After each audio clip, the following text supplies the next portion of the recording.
day all gravity. Any day above ground, live it. Good evening to everybody. Hope you've had a great day. I don't want to end this off on a sour note, but we got to talk about this. Now, we know how the internet is rife with information, and it's our job here at New Black Media to sift through it and make sure that you are clearer than most. So there's been stories running around that there have been 1,000 children missing in Ohio. It's true, but we're going to go through the clutter of social media and show you the real story. And before we start, Denise Scales, thank you for becoming a YouTube member. Again, it's 99 cents. It'll help me reinvest in the platform and buy the baby more toys. The baby likes Legos. And Carla Lockhart, good evening. So we're not going to belabor too much. We're going to begin. So again, there has been stories running around that there have been 1,000 children missing in Ohio. And again, that is true, but we're going to explain why it's true and how it's true.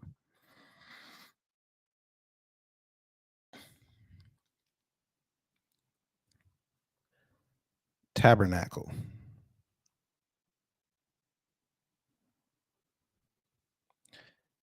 Here on the screen, that will be up in a second, is a news report about the 1,000 kids in Ohio that went missing.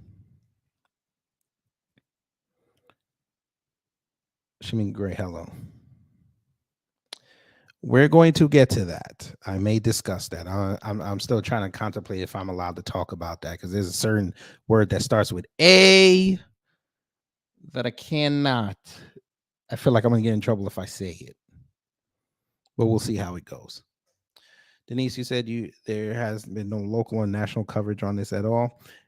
Well, let's see. I have NBC up, so we'll see. Fair use. And why the hell are you not playing? There you go. There are some very concerning statistics that are scaring a lot of people out there. Officials say so far this year, 1,000 kids have been reported missing. Almost 50 kids have gone missing in Cleveland this month alone. And those numbers have some police officials saying, yes, it is that bad, while others are saying, yeah, but a lot of these are likely runaways who do get found. Take a quick listen. My 33 years in law enforcement, this just seems like an unusually high number. In summer months, a lot of kids get antsy. They have lack of supervision at home, and they want to be out with their friends and, go out into the streets and enjoy themselves in the summer. And Shaquille Brewster joins us now. Shaquille, what is going on in Cleveland? If I was a parent there, I would be stressing like crazy seeing a headline like that. Yeah, got it. I've been having conversations with officials in the greater Cleveland area, and they're saying there's not one particular factor here. There's a couple of different contributing factors to these numbers. One, you think September, this is the return to school. So that is playing a part in this. We know the warmer weather in the summer, that is also playing a part. The big thing and the big trends that you're seeing here is that the vast majority of these cases involve people who are leaving intentionally, kids who are running away, essentially. And officials there also say that the vast majority are found and returned to their parents. But I talked to the president of a group that provides support to families with missing kids, and I asked him about this trend, specifically that headline that you read, that 45 missing people in the greater Cleveland area just in the month of September. Listen to a little bit of what he told me. We don't want to send out some scathing alarm that there's like a serial abductor out there, our kids are just vanishing off the streets. It's safe to say that the vast majorities are in fact runaways, but that's still a concern because these children are young and, they think that they know everything, but they don't. He says one thing to be clear about here is that despite these kids leaving intentionally and running away, that then makes them susceptible to predators out there. So this is still a serious issue, he's saying. And one way to help solve it is by staying alert to those wanted posters or the missing posters that are out there and the pictures of these kids that are sent out when they go missing. But he's saying it's a lot of factors that play into this rise in missing kids in the greater Cleveland area, Gotti. It was such a good reminder. And speaking of one of those kids, there are cases where kids have been missing for months. There's a 15-year-old, Keyshawn Williams, who's been missing for 3 months there. What is being done to find kids like him? Yeah, and that's the exact kind of poster I was talking about. Keyshawn, he went missing after going to a house party back in June 17th. He was reported missing on June 20th. His family is renewing their fight to help recover him. Police are investigating this as a possible abduction, but as recently as just about a week ago, you saw his family canvassing the neighborhood, passing out that flyer to individuals, telling people to be alert to see if they see him anywhere. That's just one of the things that you're starting to see. And, in that conversation I had with the president of that missing persons group, he said that it's all about the public. This is not something that police and members of law enforcement can solve on their own. It's about people calling in, being alert, sending in those tips when they find people or when they think they might even suspect seeing a missing child. You see the page there, that's from the Ohio Attorney General's office. So take a look at that. There are a lot of missing kids and a lot of people who want to be reunited with their families. Yeah, so sobering to see all those names listed there. Our thoughts are with Keyshawn's family. Hopefully he's home soon. Jack Brewster, thanks so much. So the update is they still have not found Keyshawn yet. As of last month, they still have not found that young brother.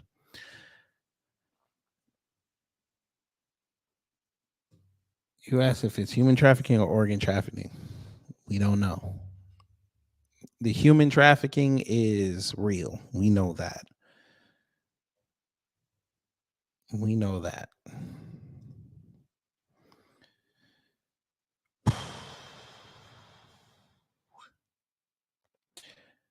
But this all started years ago, family. We know this. We know this. Tabernacle. It says, are more than 1,000 children really missing in Cleveland? This was a week ago via the Independent. So let's see. Headlines emerged this week claiming that the names of over 1,000 children in the Cleveland area filled an alarmingly increasing list. Of reports allege that the authorities in the city of more than 360,000 were grappling with a chilling epidemic of missing children that had surged throughout the year. But the Cleveland Police Department has since warned about what the chief of police described as false information and the harm that it may cause in active missing persons investigations, especially those involving minors.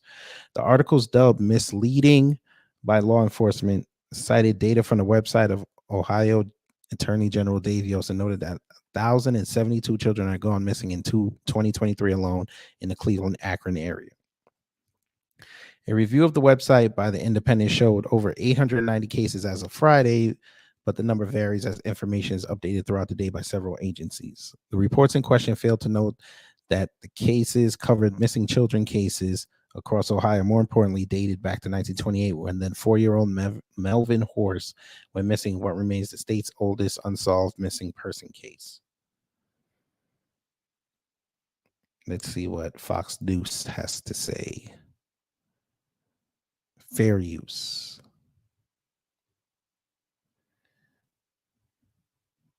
Thousand kids have gone missing in northern Ohio this year.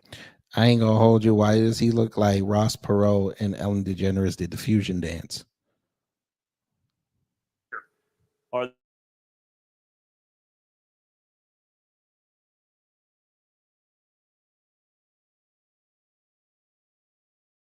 Boy, Chief, thank you for joining us. Missing means just that. It means missing. It doesn't necessarily mean there was a crime. So tell us what you can about the number is staggering. Are these children, have they been reported missing by parents? Have they absconded from a shelter? How do you classify them as missing? Sure. Well, thanks for having me, Trey. This is a really important topic, and I appreciate the attention being given to it.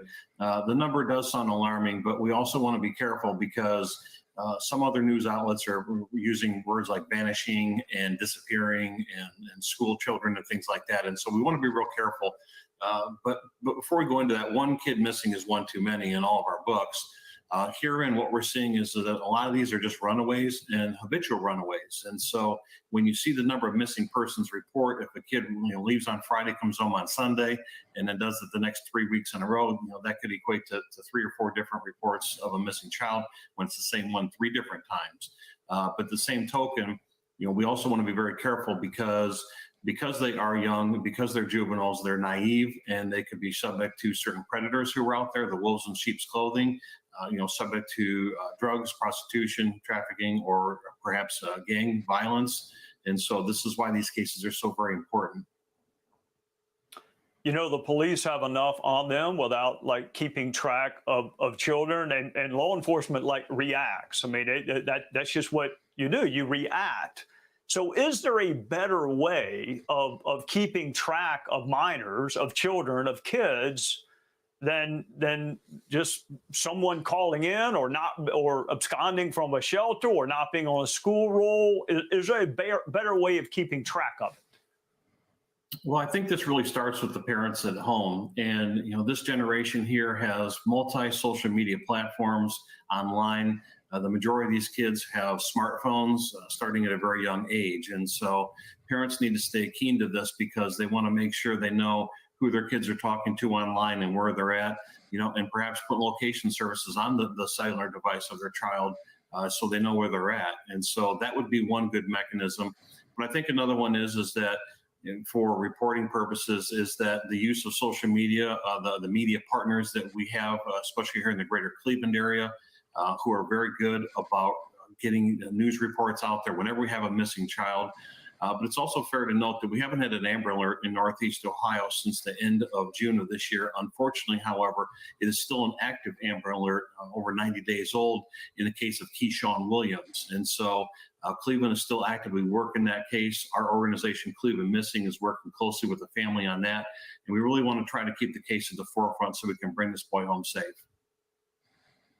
It sounds to me, Chief, that missing does not mean vanished. It does not mean abducted. It does not mean they're being trafficked, but it does mean missing, and that you would like more information so you can put them in different categories. And yes, it all comes down to good parenting, but when we don't have that, then it falls on people like you and law enforcement and schools. So I'll give you the last word. What can people who are not the parents of these children do to help you? I think the most important thing is for people to realize that they are our biggest asset. There's more people in the public than there are law enforcement officers. And so we really encourage people just to take a couple extra minutes if they're looking through their social media feeds, or they're in line at the grocery store, or standing at a bus stop, or even seeing a news story about a missing person. And then that's just take a quick look at this, because you might have that one key to solve a missing person's case and bring this person home safe. And we saw this directly with Gina DeJesus, who's our co-founder of Cleveland Missing, when she was held captive for nearly 10 years of her life, and her family never gave up hope. And so I think we need to send a dual message. Number one is not to give up hope, but number two, for the public to go out and if they see something, to say something, and let's all work together to try to bring these kids home safe. Amen. Thank you, Chief.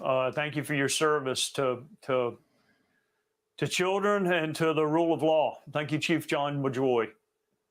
Thank you. All right, so you heard that. Now they're saying that the 1,072 children reported missing in 2023. 1,020 of them have been found safe and returned to their homes, and that the Cleveland Police Department does not investigate crimes and cases in the Akron area.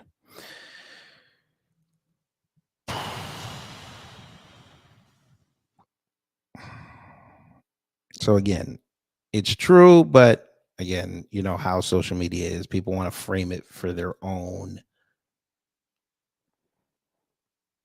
engagement. We'll say that. Y'all are wild in the comment thread. I would love to talk about all that, but I know how YouTube is. I would love to do a nice Rumble only stream over there about the Vatican, but can't do it here. Can't do it here. And plus, I'd be sick probably 20 minutes in talking about the Vatican.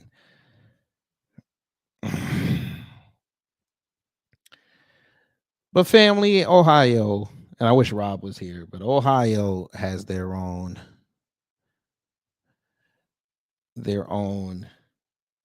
human trafficking problems. You still want to know what happened to children in Maui? They say that's a fake story. Trust me, I looked. They say that's a fake story. That's just like people, they took advantage of the tragedy.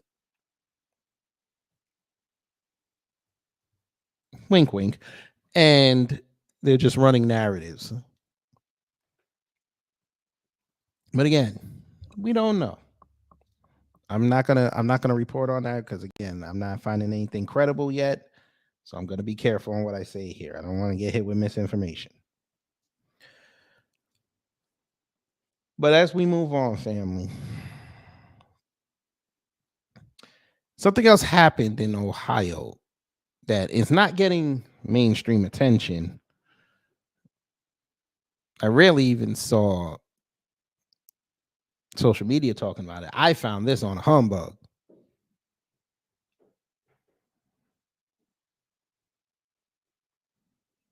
Tabernacle.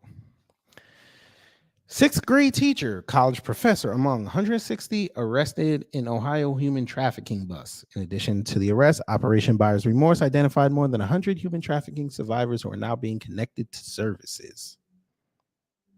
Damn. They just platforming anybody with a septum ring nowadays. All right, say less. An elementary school teacher, a college professor, and a pair of U.S. Air Force members are among 160 people charged in a statewide human trafficking crackdown in Ohio. The state's top prosecutor said Tuesday. In addition to the arrest, Operation Buyer's Remorse identified more than 100 human trafficking survivors. Ohio Attorney General Dave Yost announced in a news release. The arrest began September 25th and lasted through Saturday. They took place in every corner of the state, including in and around Columbus, Cleveland, Toledo, Akron, Youngstown, Marietta, and Portsmouth. It was a concerted effort to stem the demand that fuels human trafficking, Yost said, pointing to the involvement of nearly 100 law enforcement agencies and human service organizations across the Buckeye State. The Attorney General's Ohio Organized Crime Investigations Commission led the operation. Those arrested in the operation ranged in age from 17 to as old as 84 and included an EMT, nurses, former law enforcement officers, and retirees, Yost reported. Over the course of the week, 149 people looking to purchase acts were arrested and charged with engaging in prostitution, according to the release. Additional arrests included 2 people who allegedly sought to engage in criminal acts of the physical nature with minors and 6 for promoting prostitution. Others were arrested for illegally possessing drugs or firearms or on astounding warrants. Among those arrested were Nick Claiborne, 29 of Rushville, arrested by the Fairfield County Sheriff's Office and Lancaster Police Department on charges of engaging in prostitution. Claiborne was a 6th grade teacher in the Fairfield Union Local School District in Lancaster, Ohio, until he resigned on Sunday. Sean Riken, a staff sergeant from the U.S. Air Force, arrested by the Montgomery County Human Trafficking Task Force near Dayton, Ohio. Jason Goins, a major in the U.S. Air Force, arrested by the Montgomery County Human Trafficking Task Force. Michael Masterson, a former administrator at the University of Dayton, arrested by the Montgomery County Human Trafficking Task Force. Ramesh Karki, a professor at Indiana University, arrested by the Montgomery County Human Trafficking Task Force.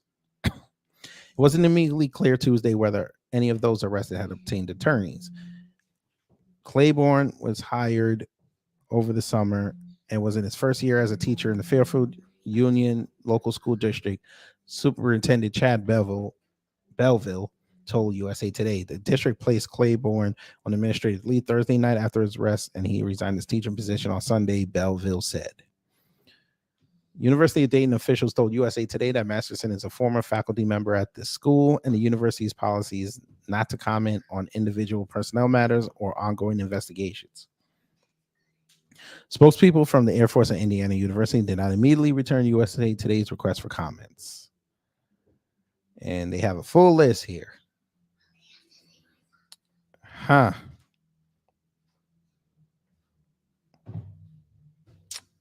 104 victims.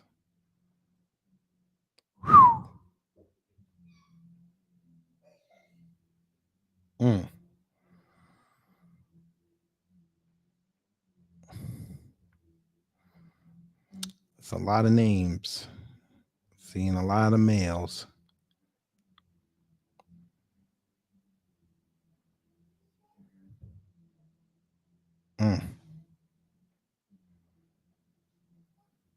People from Florida went up there. DC, Nepal. Somebody came all the way from Nepal. That's crazy.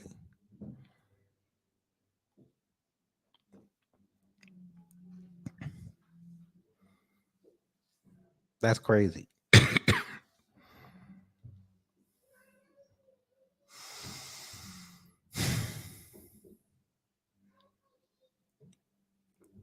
This brings up Operation SOAR. Sex offender alien removal program. Now we know Biden's administration got a brief from ICE about Operation Talon that Trump started that was supposed to get rid of these people. It was supposed to keep an eye on people that are illegal immigrants that have sexual offenses on their record, and they let that get postponed. And everybody's like, oh, Biden didn't do it. Biden didn't do it. Department of Homeland Security is a cabinet position. That means they have a seat right next to Biden. They have a seat at the table. So for people trying to say that the Biden administration did not know about this program, that's BS. For those who say that this program, he had nothing to do with it, he had a moral obligation to keep it going. He gets briefed on Department of Homeland Security operations every day. His aides get it. The vice president gets it. The Speaker of the House, the Speaker of the Senate, they get it every day.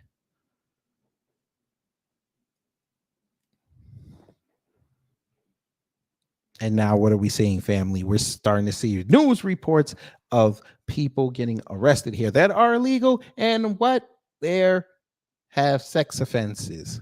Well, damn, how did that happen?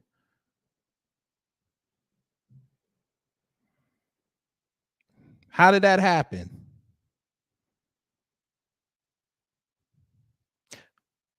We finna show you how it happened. Tabernacle.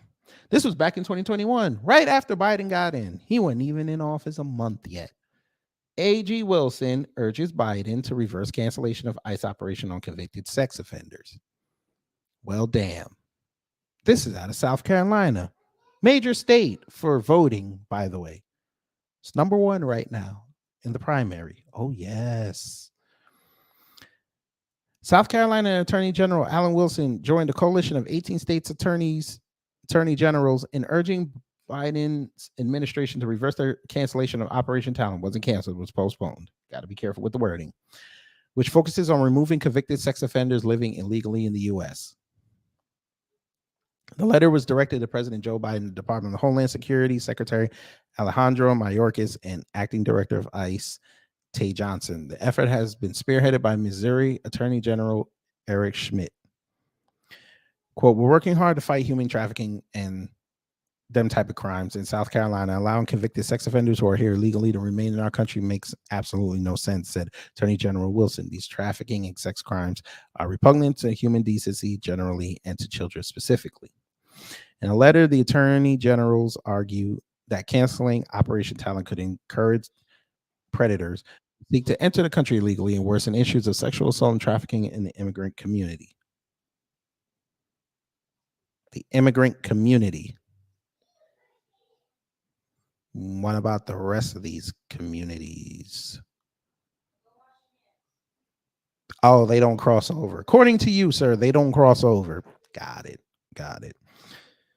The letter states, according to data collected by Syracuse University's Transactional Records Access Clearinghouse, during the period from October 2014 to May 2018, ICE arrested 19,752 illegal aliens with criminal convictions for whom the most serious prior conviction was a conviction for a sex-related offense.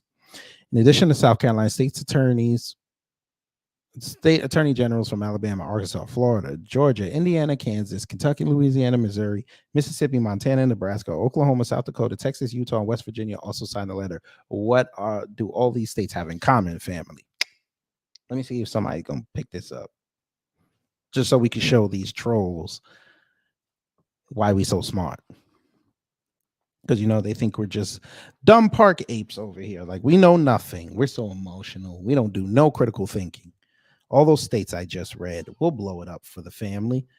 Y'all tell me, what do all these states, including South Carolina, have in common? Ah, Jay the Informant. Very good. Red states. Red states. That is correct. They're all historically Republican states. We're not going to read the whole 6-page letter. What we're going to do is we're going to put this in the chat. Y'all can read that later. Send it to your people.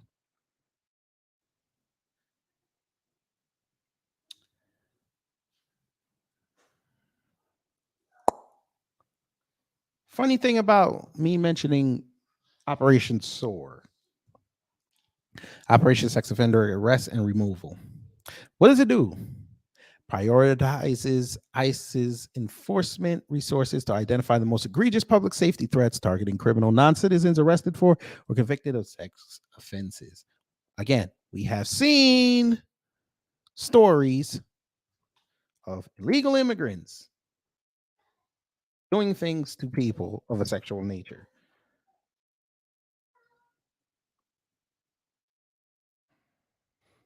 Have we not?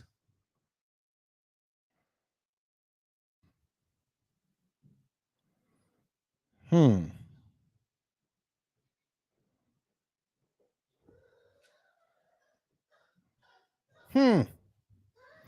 Gotta use Fox News again. What does that say? Crimes committed by illegal immigrants surged in 2021 after declining in previous years. Crimes.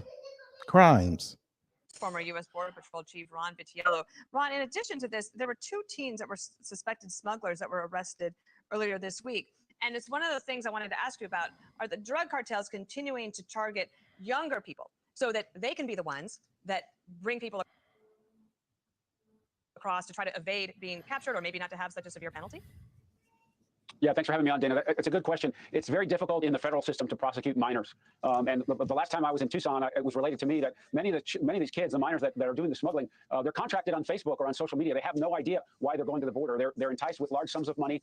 They're contacted via text or through some of these WhatsApp, some of those applications that are secure. And they're told to be at a certain place at a certain time, and they don't know until they get there what they'll be smuggling. Sometimes it's not narcotics, sometimes it's people, but it's very difficult to prosecute them in the federal system. The system's just not built for juveniles, and sometimes the states will help, but it usually has to be an egregious case. And so, there are lots of problems on the border, as your report just showed. We're over 1.5 million apprehensions so far this year, and we're not even close to where we're going to be at the end of the year. And it's terrible. This administration has abandoned their responsibility to control that border and protect the homeland, and we're seeing the results of it. It's a very sobering report you showed. Yeah, Ron, do you see this policy changing? A lot of people don't, frankly. I don't know if you can look down the road, but the human trafficking on that border is extraordinary.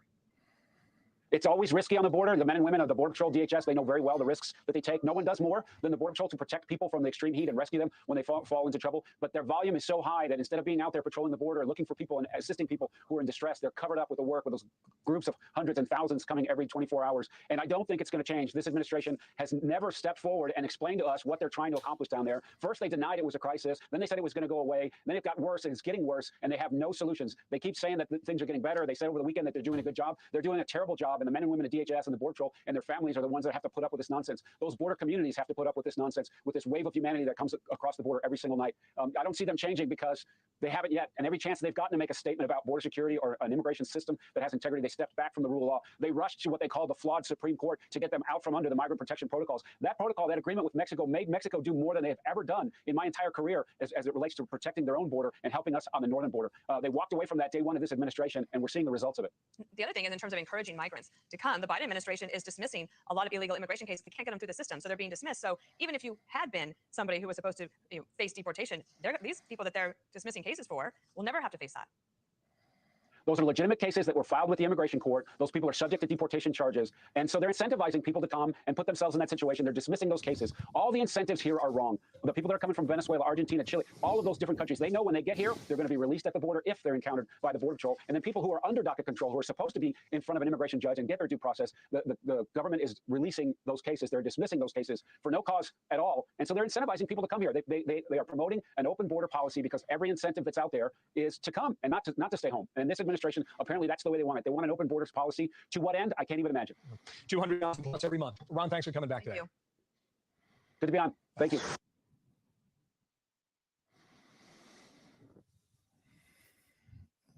Anybody got thoughts on that?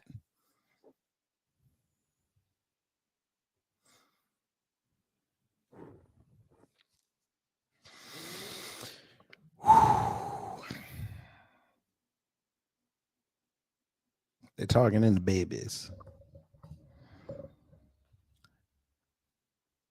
Either to be the trafficked or the traffickers, they're targeting the babies.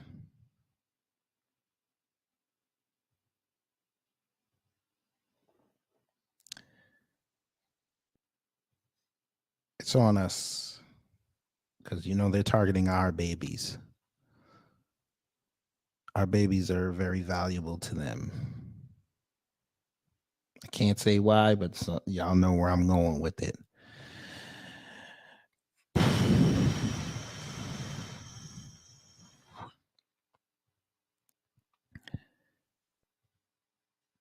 Tabernacle. This was also in 2021. Y'all want to know why we're dealing with so much crap now? This is why. This is why. Biden administration rolls out new rules placing stricter enforcement parameters on ICE. February 18, 2021. U.S. Immigration and Customs Enforcement is rolling out new guidelines that will curtail enforcement measures, focusing more narrowly on immigrants who pose a national security, border security, or public safety risk, the agency announced Thursday. The new guidance was prompted by an executive order signed by President Joe Biden shortly after taking office and marks a return to Obama-era immigration enforcement measures based on a priority system instead of the more aggressive approach taken under the Trump administration. The guidelines establish strict parameters for ICE officers, particularly in the event that an undocumented immigrant is encountered who's not being targeted, and appears intended to restrain an agency emboldened under the last administration. Quote, the approval to carry out an enforcement action against a particular non-citizen will not authorize enforcement actions against other non-citizens encountered during the operation if those non-citizens fall outside the presumption criteria identified above, according to the guidance previously reported by CNN.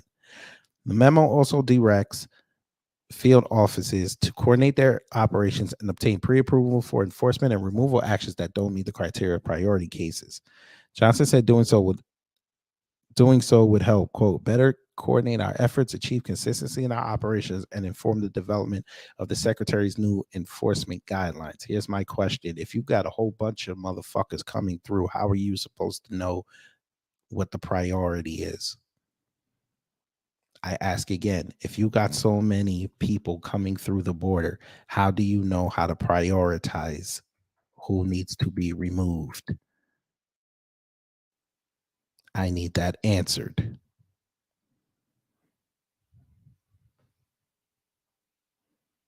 You're going to wait for them to commit a crime, and then you get to run down their information.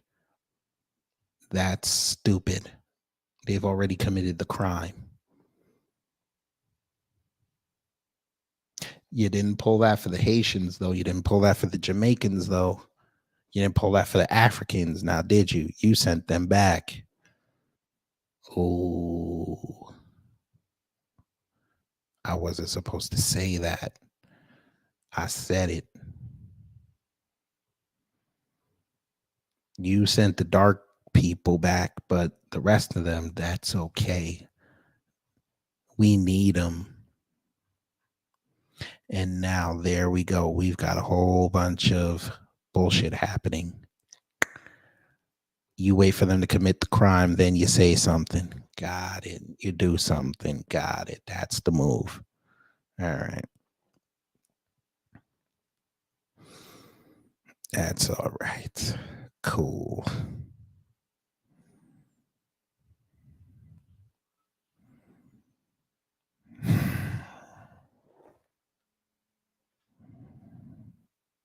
You need caveats to delete people who are not supposed to be here.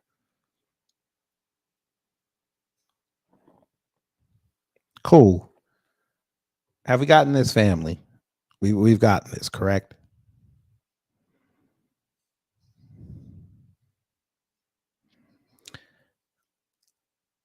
Priorities are broken into three groups: national security, border security, and public safety.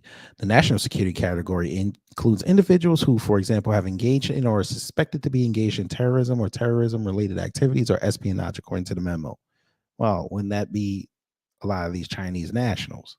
But all right, we ain't supposed to say that. Okay. The second priority group focuses on border security, includes people apprehended at the border or port of entry on or after November 1st, 2020. Who wants to take a stab and say they've been failing at this?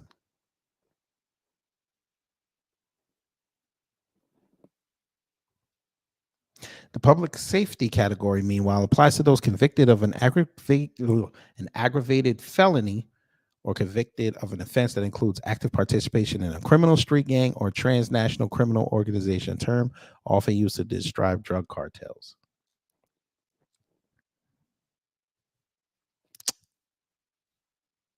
When evaluating whether a non-citizen poses a threat to public safety, the memo continues, officers and agents are to consider the extensiveness, seriousness, and recency of the criminal activity. That also includes considering personal and family circumstances, health and medical factors, and ties to the community, among other factors.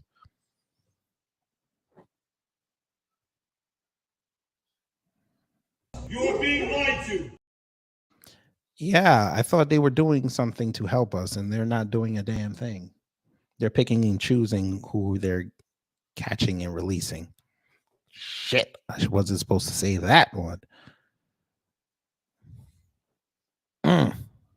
Yo, fuck nuts. Vote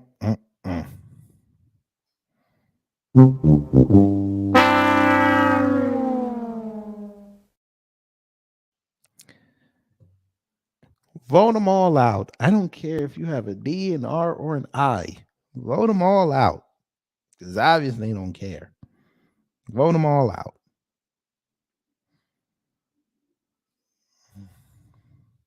To that end, the memo generally advises that officers take into account an individual situation, including, for example, whether they are reopening removal proceedings. Oh, so now you want to do case by case. Now you want to do case by case. Undocumented immigrants are now non-citizens.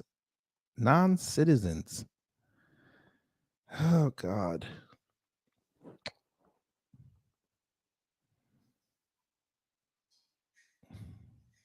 I think it's time for the Black community, the IBS, the Intelligent Black Society, to change geopolitical leanings and geopolitics on a world scale, because obviously they don't care about the babies. They don't care about human beings. They just care about money, and they care about posturing. Cool. We're going to do all that. We're going to care about the babies. We're going to care about the posturing, and we're going to get rid of all of you. Because it's obvious you don't want to protect the babies.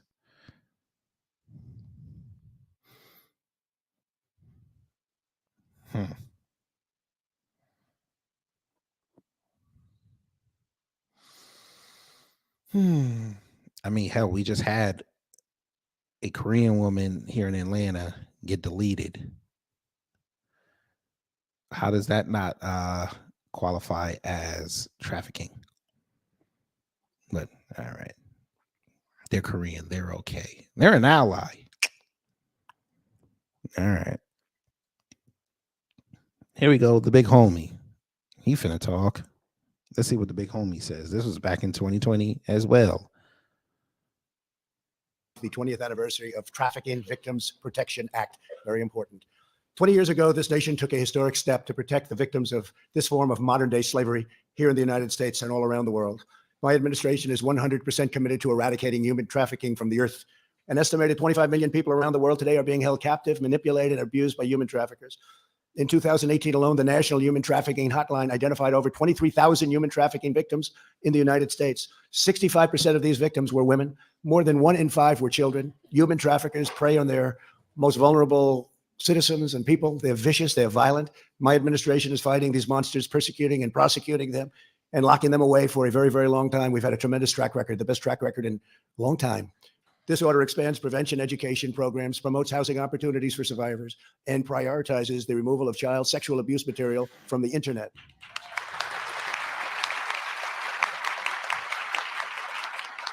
And furthermore, it takes the vital step of designating a full-time position here at the White House dedicated solely to combating human trafficking, so people know how important it is.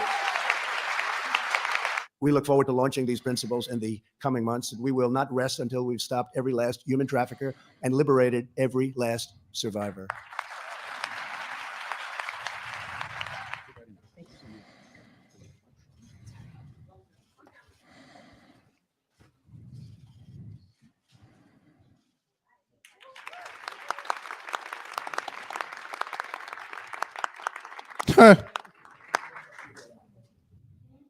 All right, cool.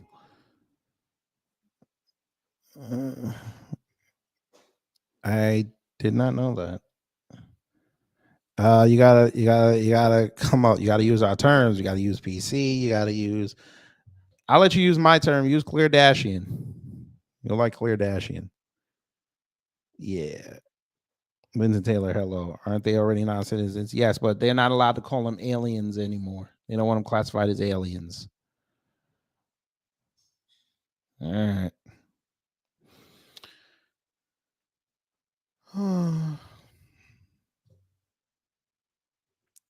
We continue. They don't like you. They don't like who's in the office right now. Here you go. Tabernacle. Wait till this ad ends and we finna show you. Democrats and Republicans agree. Goddamn. Get off my screen. What is this? Oh, how you do that? Oh, okay, there we go. Democrats and Republicans agree. Biden's child trafficking crisis is still not fixed. Ooh, they getting spicy on your boy. Shout out to Buck. I said his name.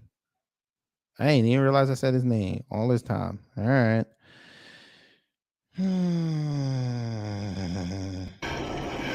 Insult to my existence.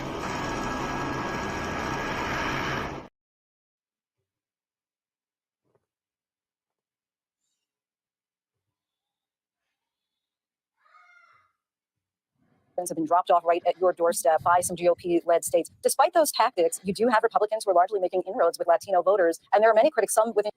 Wait, that ain't it. What is this? I thought y'all had a video. What is this? Okay.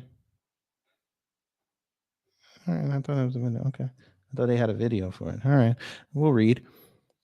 Congress shows no signs of letting up on the Biden administration 6 months after a major report revealed that the federal government could not locate, here we go, 1 in 4 unaccompanied immigrant children apprehended at the border. Democrats and Republicans alike have spent the summer sinking their teeth deeper into the whereabouts of 85,000 unaccompanied minors who were released to adult sponsors after coming over the southern border but are nowhere to be found now.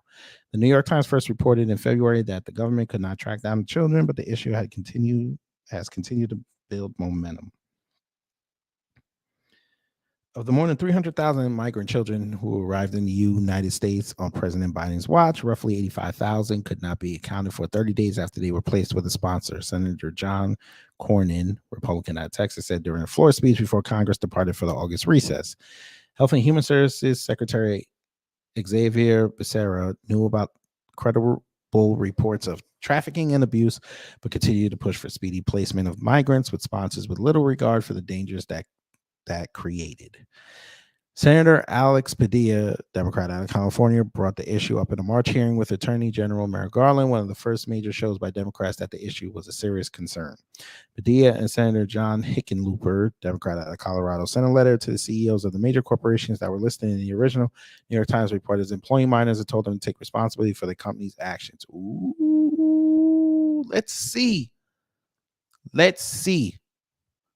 Who are these companies? Oh my God. Hey, baby. Oh, she can't hear me. She's doing her thing. Hey, I think we should be boycotting lots of these companies. I think we should be boycotting.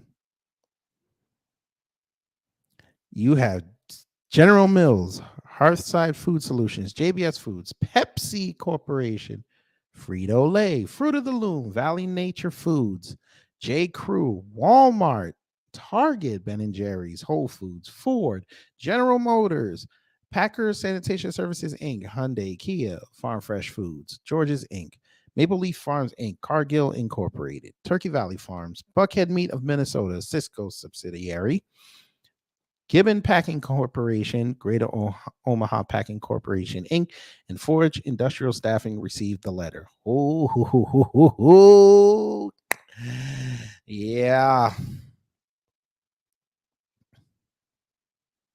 I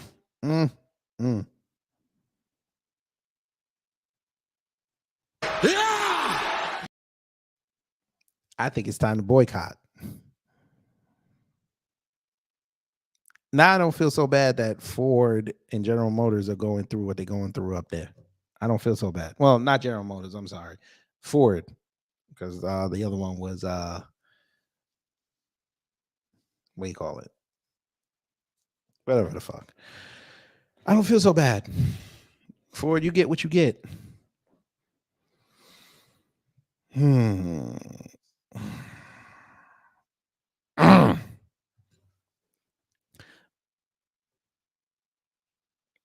Senators Dick Durbin, Democrat out of Illinois, and Padilla pushed Becerra during a June hearing to explain how the Health and Human Services had received warnings that unaccompanied children were being released to unsafe situations, including forced labor and trafficking, but ignored those warnings. By June, lawmakers started to take action through legislation.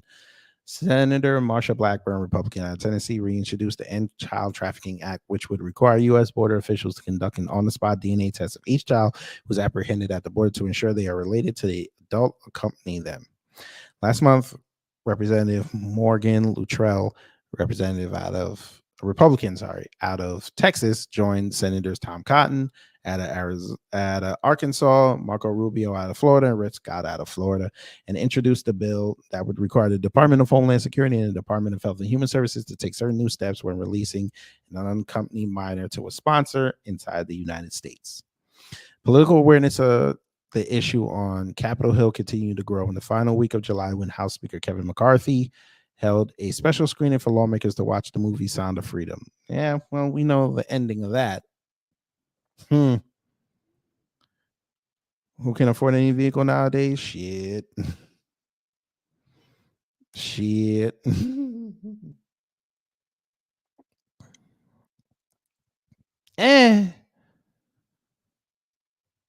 Vroom, vroom, I say.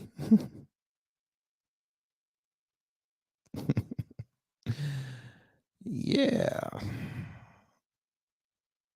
Several Senate Republicans sent letters to the Democrat committee chairman days after the viewing and insisted panels schedule oversight hearings on child trafficking so that lawmakers could find immediate solution. The Republicans credited Sound of Freedom for playing an important role in creating public awareness of this modern day form of slavery. Modern day slavery. I thought, so we're going to shift away from the prison system to child trafficking. Okay. Do your thing, Congress. Do your thing. Show us what we all like to see y'all do.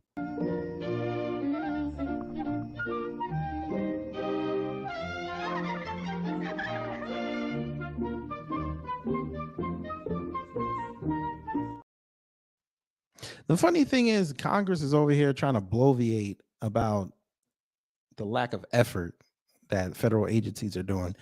Yet y'all have the purse strings. Y'all could easily kick them out of their positions, but you won't do it because you're afraid that they're going to come with the blowback on you. It's okay. If you really feel strongly about that, let them release your porn history for the last 10 years. It's okay. It's okay. Or your blow habit. It's all right. Maybe you should release it first. At least you could explain it.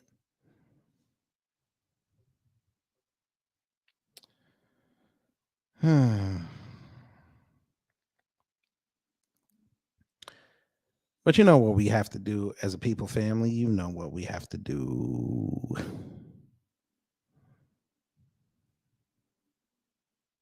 Here, Hurricane Ike, you better do what them Africans do and build your own. That's fucked up. Off to the pit with my ass.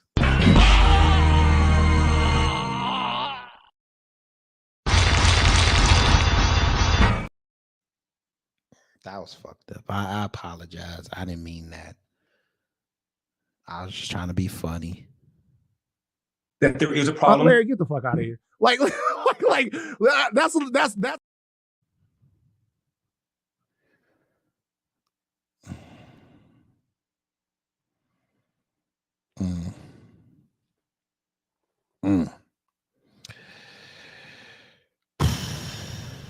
Why did I bring this subject home? Shout out to Danae who asked me to do this in the comment thread.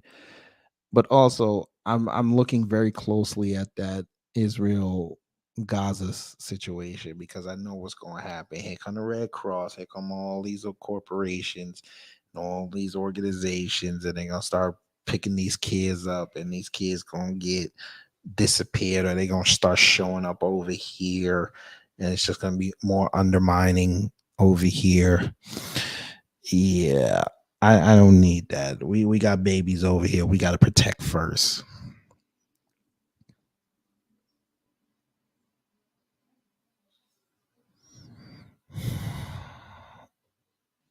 I was really trying not to make jokes in this stream, but that one was a layup. My bad. That was a layup.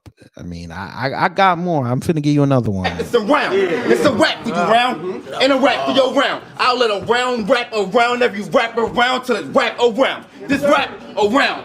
I'll rap around rap. I'll let a round rap around. How you gonna get around that? I think my StreamYard is trying to tell me something. Don't you do it. It just told me don't do it. All right, I ain't gonna do it. I won't do it. No more jokes. It ain't about them.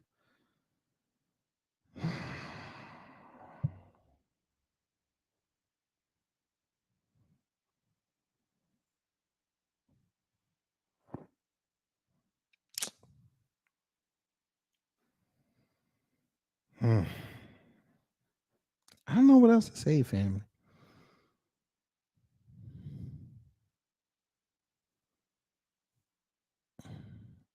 We arguing about dumb shit online. I've even participated in arguing about the dumb shit. But the babies out here, the babies really ain't got no voices out here.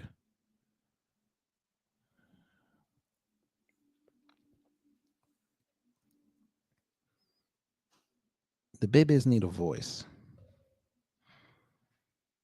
Shout out to Lisa Cabrera for the story about the ebony alert in California, but we need more voices.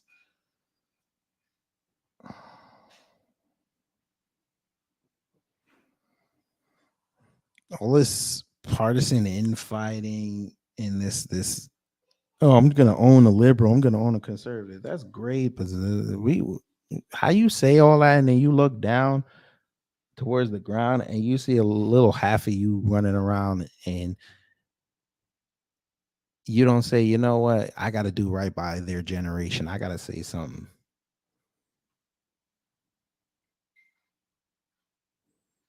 It's easy to post videos about kids being deleted over there. What about the ones that are living?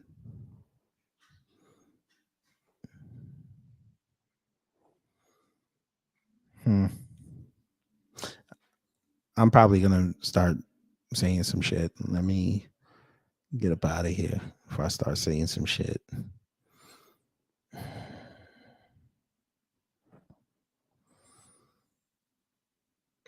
What would MLK say to this incompetence? And a lot of white folk have demonstrated eloquently that they don't have no sense.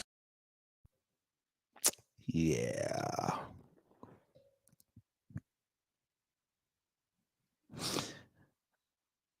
Dr. King knew.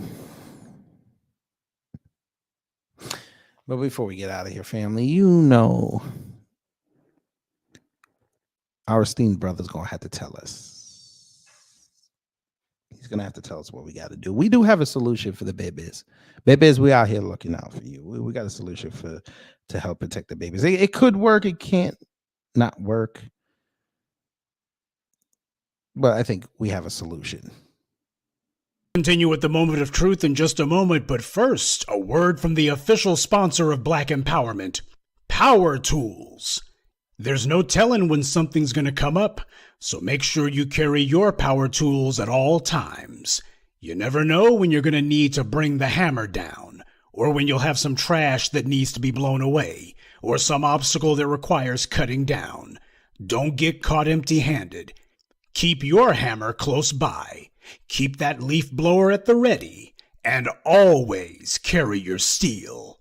Power Tools, because no matter what your day job or side hustle may be, there's no excuse for not being ready to put in some work.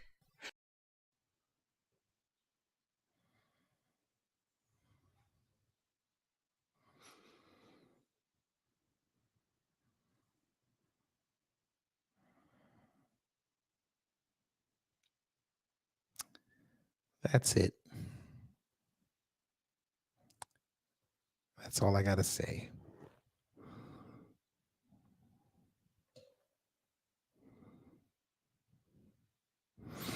Yes, sir. It is goated. I'm going to get out of here and go hug my baby real fast. Y'all take care. Stay safe out there. And you know what to do when the agents of chaos try to mess up your day.